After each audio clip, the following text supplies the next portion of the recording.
Okay, so kita sambung lagi. Topik yang terakhir untuk chapter 1 itu 1.5 describe access to data and equipment. Okay, sekarang kita nak tengok macam mana data tu diuruskan dalam bentuk serangan, tapi lebih kepada manajemen data. So, yang pertama kita tengok data wiping. Macam mana kita nak hapuskan data dalam bentuk kaedah wiping. Okay, delete file from a hard drive does not remove them completely from the computer. Yang pastinya kalau kita tekan delete ataupun drag to the tong sampah ataupun dustbin ataupun trash, dia selalunya tak hilang. Dia tak hilang sepenuhnya. Dia masih lagi boleh discover, masih boleh dicari dengan guna kaedah yang mendalam. Ada pelbagai tools yang boleh kita cari balik ataupun kita correct balik data tu dalam memory. So this data is not completely removed. So ingat, kalau kita delete sebenarnya tak hilang. Dia masih lagi berada pada slot memory tu. Dia masih lagi pada tempat yang sama.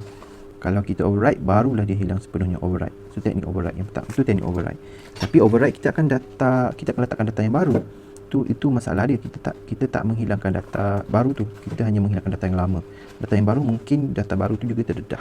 Kalau kita nak buang keseluruhan data baru masih tak hilang.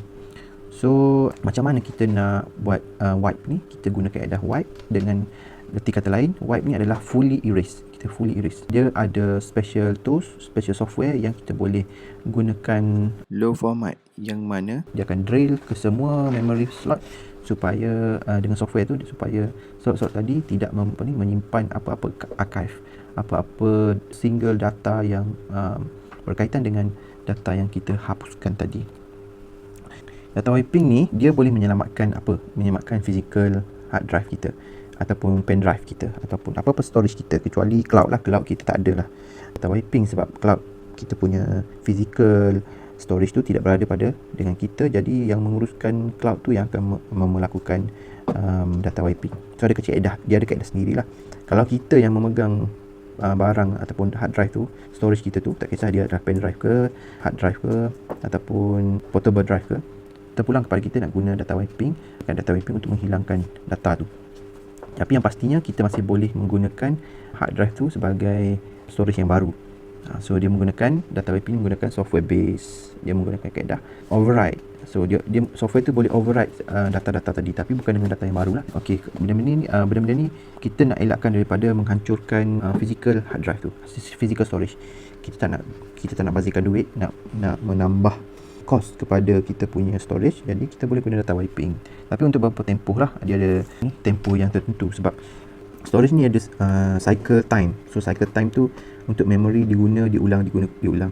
Kalau cukup beberapa cycle yang telah ditetapkan, selalunya ratus ribu cycle, bila dah limit dia capai, dia tak akan boleh guna. Dia akan totally lost. Data tu akan totally lost kalau kita tak selamatkan sebelum, kita tak wipe sebelum dia lost. Itu agak terdedah kepada ancaman. Yang kedua dipanggil hard drive destruction. Company with sensitive data should always establish clear policy for hard drive disposal. Okay, so dia contoh bank lah. Bank dia kena ada polisi untuk mengelakkan data tu terdedah dalam keadaan yang tanpa sedar. Maksudnya bila hard drive tu dah tak guna, dia nak lupus, tapi kaedah lupus tu dia kena tahu macam mana supaya data dalam tu totally out. Okey, memang dia dah, contoh macam tadi, dia dah sampai limit. Contohnya dia sampai limit, ataupun dia ada storage sampai limit. Yang kedua mungkin PC yang digunakan oleh pekerja-pekerja bank, selalunya dia nak buat replacement. Bila dia nak buat replacement, dia ada satu polisi yang perlu dia diambil tindakan supaya PC tersebut tidak dilupuskan secara begitu mudah. Dia kena lalu beberapa proses supaya data yang ada dalam PC tu tidak dikeluarkan sebelum disemak sepenuhnya. Maksudnya dihapuskan lah. Kalau dia buat reformat dan install balik, pastikan data tu memang tak boleh di-recover lah. Tapi sebenarnya data tu masih ada. Dia masih lagi dalam kaedah override tadi. Kaedah override ni data tu tak sepenuhnya hilang. Masih lagi tak sepenuhnya hilang. Walaupun sebahagian data dah di-override. So, kaedah yang selamat untuk elak daripada data tu memang terlepas kepada pihak luar untuk kaedah melupus tu. Jadi dia perlu destroy the hard drive. So ini adalah the best option dia. Memang destroy, dia akan rosakkan hard drive tu. Salah satunya kita drill lah, kita drill hard drive tu, kita drill sepenuhnya beberapa titik lubang. Itu kalau hard drive tu sejenis yang plate. Hard drive lama selalunya yang jenis lama dia ada plate, dia ada macam CD dalam tu. Ada ni berlapis-lapis CD yang dijadikan sebagai ruang kepada penyimpan. So kita boleh drill, kita boleh ketuk, kita boleh pecahkan dia untuk mengelakkan daripada dicuri data tu.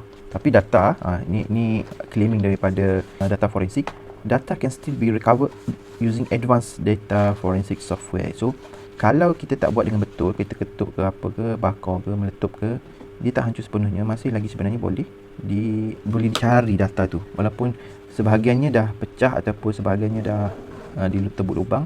Tapi kalau tak buat dengan betul, dia masih lagi boleh dicari. To fully ensure that data cannot be recovered from a hard drive, carefully shatter and plater with a hammer and safely dispose of the piece. Kena buat dengan betul lah. Maksudnya kalau nak hancurkan, nak destroy hard storage tu, kita kena hancurkan dengan betul. Maksudnya tak ada ruang dalam plate tu, masih lagi elok. So kena dia dirosakkan.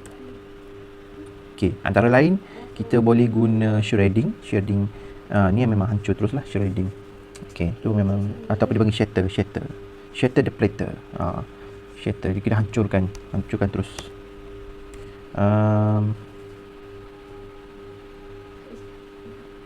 Okey, hard drive recycling, teknik yang seterusnya, recycling hard drive. Yang ni dia macam hard format, low format, standard format. Low level format ni macam hard format lah, macam dia format sepenuhnya dengan teliti. Ini kaedah yang boleh diguna, iaitu dengan reformat, supaya hard disk tu boleh diguna balik. Itu dalam keadaan yang kita tak nak keluarkan kos yang tinggi lah. Kalau syarikat-syarikat yang tidak menggunakan data ataupun tidak memerlukan kos yang tinggi untuk penggunaan IT, datanya boleh di reformat sahaja. Dia boleh menggunakan low level format supaya the surface of the disk is marked with sector marker to indicate where the data will be stored physically on the disk. The tracks are recreated. Low level formatting is most often performed at the factory after the hard drive is built. Maksudnya kalau guna kaedah low level format ni, dia lebih secure, data tu dihapuskan seolah-olah kita baru beli hard drive tu. Okey, memang kosong lah, tak ada archive data pun yang tersimpan. So di situ saja untuk perbincangan kita dalam topik 1. Jadi kalau ada apa yang terganggu dalam video ni, saya mohon maaf. Apa kekurangan, saya mohon maaf. Jadi apa yang tidak faham, boleh komen dalam YouTube ataupun boleh terus direct kepada saya untuk kita bawa perbincangan dalam kelas. Hope you all enjoy with my presentation for chapter 1 and we will continue for chapter 2. Thank you. Bye bye. Assalamualaikum.